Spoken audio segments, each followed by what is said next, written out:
This is the Pfister 811, Pfister's first and only supercar, and at a sticker price of $1,135,000.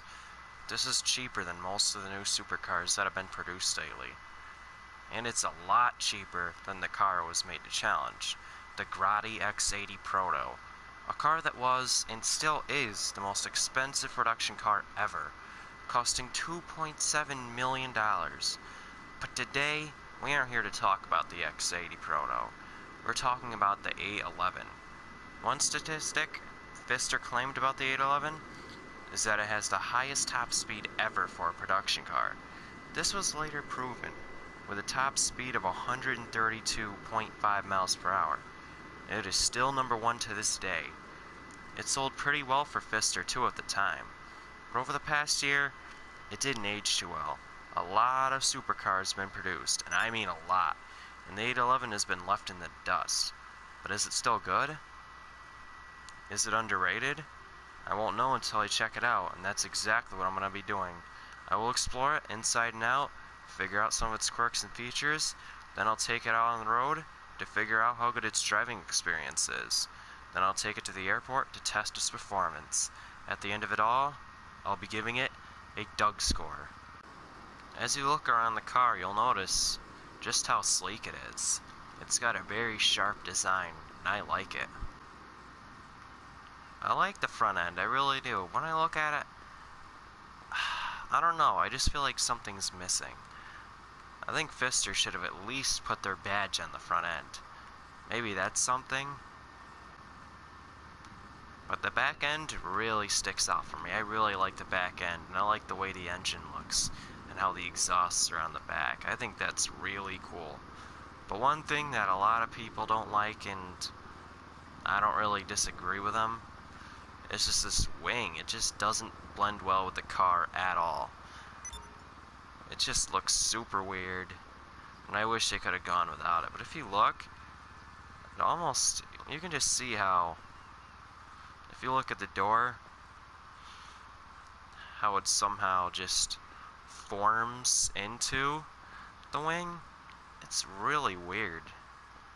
It's just really weird looking. You can see right here the engine open. It really doesn't reveal much. I mean, we already knew what the engine looks like. Man, I guess we know what the top of the tires look like now. And now we're gonna make our way inside the car. And as you see, the door and the door handle, there's just really nothing complex about it. You can see the door handle, open the door, just like a normal car. Nothing special. And when you make your way to the inside, you really see there's just nothing special here either. There's a typical speedometer, typical gauge cluster, typical air vents, got a touchscreen display, Bluetooth compatibility. There's a touch of carbon in here. There's some carbon inside, not that much. The seats are pretty basic. They're not even racing seats. I mean, this is a pretty basic interior. The rear visibility is absolute shit, might I point out. Alright, now I'm gonna take this thing on the road. And, you know, I would put the top down, but I guess it's not really a convertible. It is an option where you can take the roof off, but you know, I just don't know why they wouldn't make it a convertible, but whatever. And wow, this thing is quick. Holy shit. Oh my goodness. Jesus, this is quite something. You can just hear the engine note. It's just loud and clear, because the exhaust is right there. My goodness.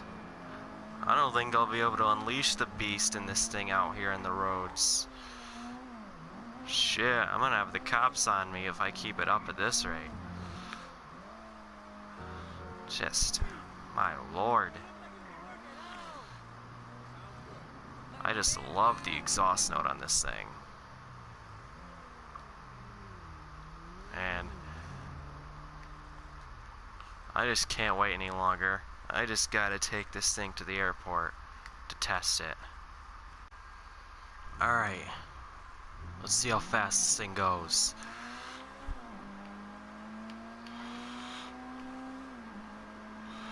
Wow. 100. Come on, 110. Woo! My God, this thing is fast. Jesus. Oh my God. Holy crap, I almost just wrecked. That was not good. That could have been very bad. Alright, let's test the handling.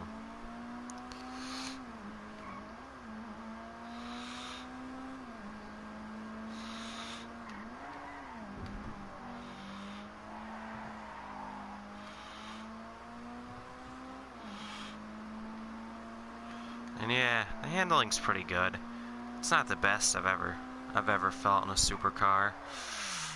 And it's not as glued to the road as I hoped it would be. Because I've driven a lot of supercars that have had better handling than this. But, you know, we're still really good. No, okay, that was me there. I missed my turn there. I still think this is a pretty solid performing supercar. It's nothing spectacular. It's not the quickest supercar, although it does have the fastest top speed ever. It's still really solid. It's just not in the upper echelon of supercars. It just misses it. But still, I really enjoy this. And I think I've gotten a pretty good idea of how I feel about the handling and the acceleration, so I'm gonna park this thing, and then I'm gonna give it a Doug score. And there you have it, the Pfister 811. Pfister's first and only supercar, and after I got done reviewing it, I realized that I really do like this car. It's just, I don't know, from every single category I can think of. Styling, interior styling, handling, overall performance, just everything about this car. It just feels like something's missing. This car truly could have been amazing. This could have been one of the better supercars ever. But Pfister just missed the mark. And that really sucks. Because I really wanted to love this car. But alas, I just didn't love it. I just liked it. But after all that, it's time to give this thing a Doug score. Starting off the weekend category, styling. This car has pretty nice styling, but it's pretty bland as far as detail goes compared to other supercars, especially in the front end. It's not ugly by any means, it just feels like something's missing. Still, I think it's better than average. It earns a 6. Acceleration. This car goes 0 to 60 in 3.0 seconds. So yeah, it's pretty quick. It earns an 8. And now for handling, this car does have pretty good handling, although it's not on par with some of the best supercars. I would say it's a lot better than average though. I'll give it a 7. For cool factor, this car is definitely different than a lot of supercars. I think the most cool thing about it is its engine. It's really cool looking, and the fact that the exhaust is right behind the engine is pretty awesome. You can hear the roar of this engine as clear as day. There really isn't anything else I can really point out though. I'll give it a 7 for cool factor. For importance, this is significant for the fact that it has the highest top speed for any production car ever. But in the long run, it really doesn't mean that much. You need good acceleration, handling, and memorable looks to stick around in the world of supercars. The 811 falls short of a lot of its competition in those categories, so the general public push it aside pretty quickly. I believe it deserves a 7. The total weekend score is a 35. This will give it the highest score in this category so far. Will it be able to hold that spot? We'll see. But for now, let's see how good of a daily driver it is. Starting off the daily category features. This car has a lot of features. A touchscreen display, phone compatibility, basic air conditioning. It's got a lot for a supercar. I'll give it a 7. Next category, luxury. The ride is pretty rough, but you'd expect that for a supercar. This isn't the worst when it comes to this class though. The seats are actually kind of snug. I'll give it a 4. Next part, quality. The quality is nice. The screen and controls have a nice modern design, and the carbon touches do look good. I feel like it could use more detail though. I'll give it a 6. For practicality, this car isn't at all practical. Not that it was designed to be, but this category, just like every other, compares all the cars I review, regardless of class, against each other. It can carry one additional passenger, but that's about it. There is no trunk in this car, and there's pretty much nowheres to store your cargo or anything at all. It's one of the least practical cars I've ever reviewed, and if you're looking for a daily driver, this is one of the last cars you should consider. This car will get the lowest score it can get, a 1. And finally, value. This car is just over $1.1 million. While yes, that is cheaper than most modern supercars, there is still better ways of spending that money. There are a couple supercars that are cheaper, that'll be better performance-wise, although they are a little outdated. And if you save a couple $100,000 more, you'll be able to buy some of the best supercars, period. It deserves a 6 for value. This will make the total daily score a 24. While this car wasn't exactly designed for daily use, it is modern and it has pretty nice features and comfort for what it is.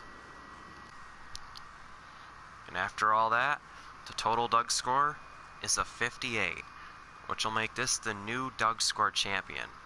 How long will it be able to stay there? Well, I guess we'll find out in the future. The next car I'll be reviewing is another supercar, which happens to be one of the most popular supercars in all of San Andreas. Stay tuned to figure out what it is.